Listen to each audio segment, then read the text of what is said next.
नमस्कार दोस्तों, मैं चांद पुष्पा पीके स्टडी चैनल में आपका स्वागत है। दोस्तों, हमने पिछले वीडियो में निश्चितवाचक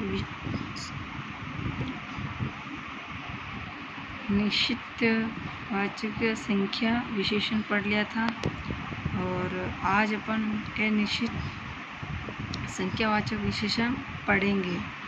दोस्तों, किसी कारणवश 5-6 दिन क्लास नहीं हो पाई थी, उसके लिए मैं क्षमा चाहती हूँ और आज से हम वापस डेली क्लास चालू रखेंगे। तो पढ़ते हैं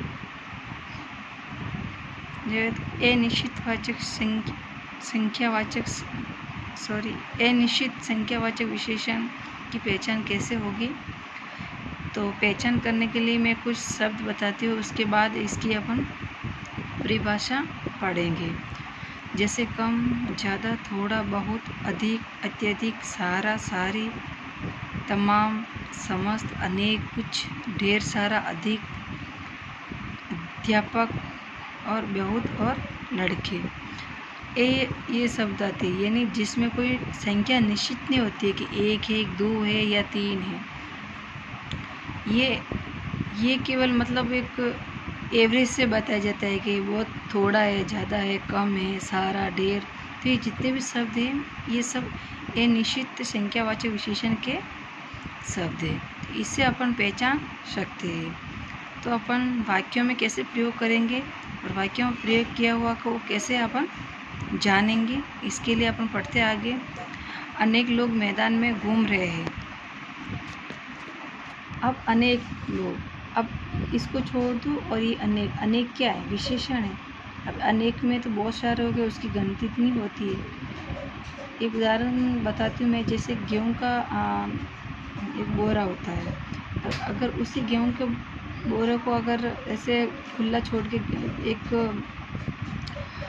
डाल दे तो उसको अपन गिन नहीं सकते, या फिर उसका क्या उसको मतलब उसका एवरेज निकाल सकते हैं, लेकिन उसको एक एक गिन तो नहीं सकते।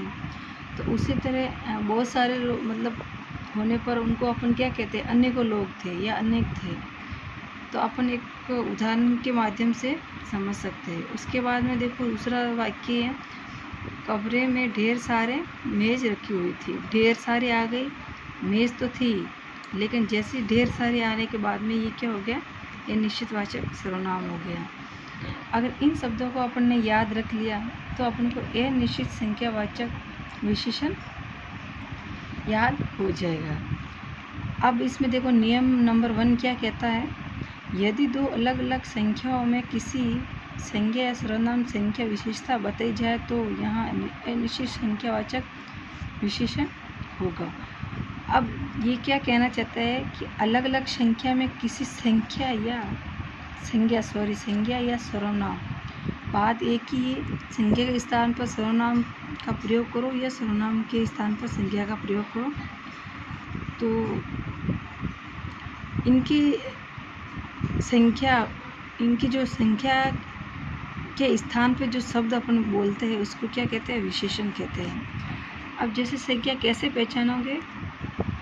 जैसे भी मैंने यहाँ लिख लिया कि 4 लड़के खड़े हैं, 4 लड़के, तो उस पर क्या गिनती हो गई? तो एक संख्या के स्थान पे हो गए।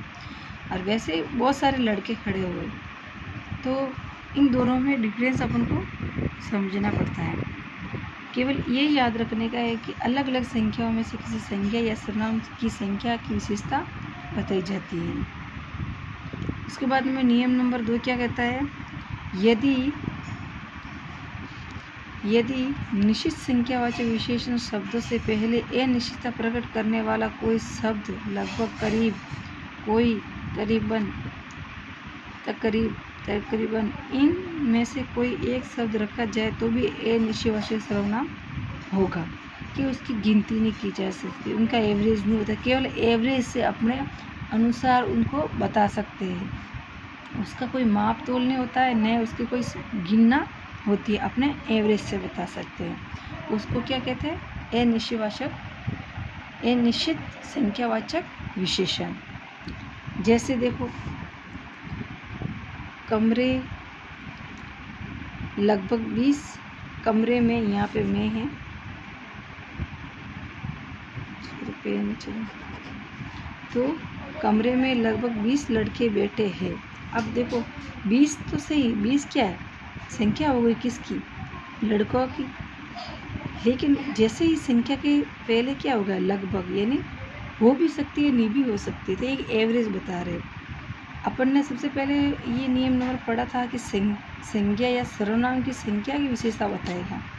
अब 20 है, अब 20 तो इसके पहले क्या आ गया, लगभग, यानी इसकी क्या विशेषता हो गई, और जैसे विशेषता आने पर क्या इनको दबाया जा सकता है और इनका बताया जा सकता है। जैसे लगभग आते ही उसको क्या 20 को क्या कर दिया, दबा दिया, क्योंकि 20 भी है और लगभग, यानी उसको कोई भी पता नहीं, हो भी सकती है, नहीं भी हो सकती है, तो कोई उसकी निश्चितता नहीं है। अब देखो मैदान में करीब 2000 लोग उपस्थित थे। अब करीब आ गया, अब 2000 संख्या पहले जैसे करीब आ गया तो 2000 हो भी सकते हैं, नहीं भी हो सकते हैं। मंदिर में कोई 50 व्यक्ति बैठे थे, ये भी इसी वाक्य से मिलता जुलता है। तो आप ऐसे वाक्य अपन खुद स्वयं बनाएंगे तो अपने आप अपन को पता चल जाएगा कि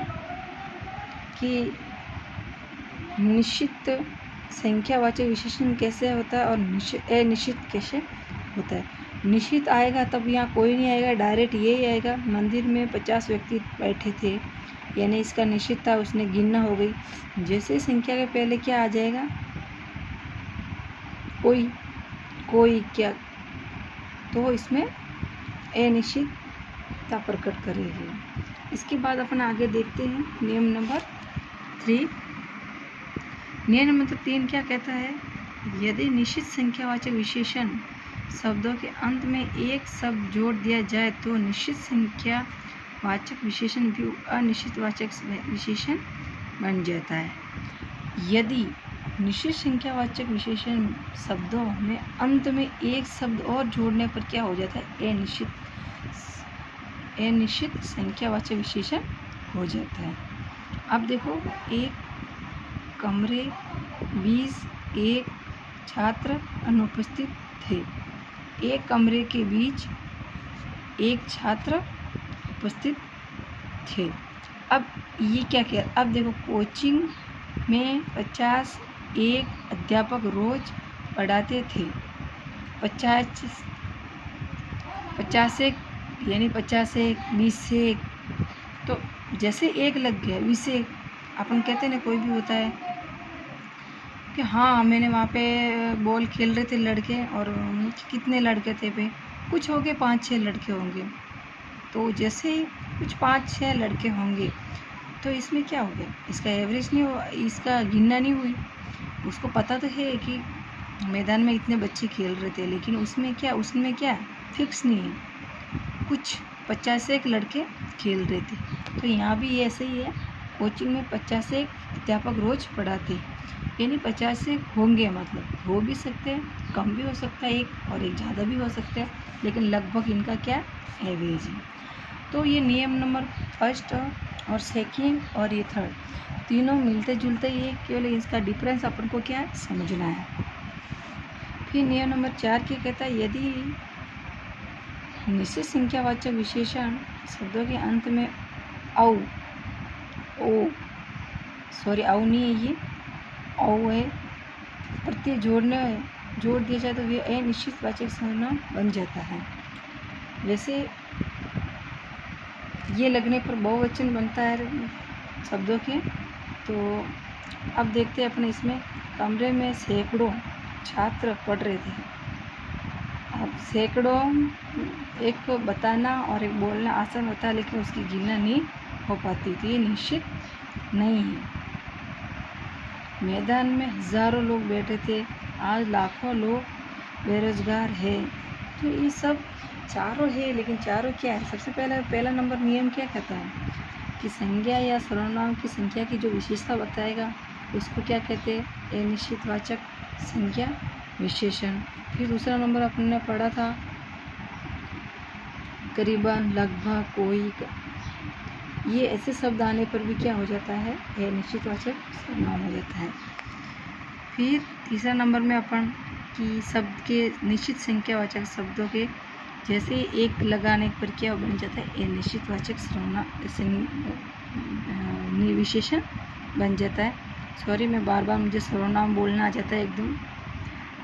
फिर निश्चित संख्यावाचक विशेषण, इसमें औ का प्रयोग जैसे होता है शब्दों के पीछे, तो क्या बन जाता है इसमें भी, जैसे बहुवचन में होता है, जैसे हजार तो हजारों, तो ये बहुवचन है। लोग तो लोग में हमेशा ये ध्यान रखने का, लोग जो होता है ये बहुवचन में ऐसे ही रहता है, एक वचन में भी ऐसे ही लोगों। तो ये तो अपन इन चीज़ों को देखना है और बार बार इन चारों नियमों को अपन को पढ़ के क्या करना है, याद रखना है। जब तक नियम याद नहीं होगा तो कुछ भी याद नहीं हो पाएगा। तो आप अनिश्चित में, और फिर लास्ट में और बोल रही हूँ कि अनिश्चित संख्यावाचक विशेषण एक सिर्फ वही होता है जो उसका गिनना नहीं हो पाती है और उसका अपने एवरेज से उसकी संख्या को निश्चित करते हैं, सम करते हैं। और तो आज के लिए दोस्तों वीडियो इतना ही है। दोस्तों वीडियो अच्छा लगे तो लाइक एंड शेयर जरूर करना और सब्सक्राइब करना ना भूलें, ताकि आने वाला वीडियो आपको मिलता रहे। और दोस्तों आज से डेली क्लास होगी, तब तक के लिए धन्यवाद।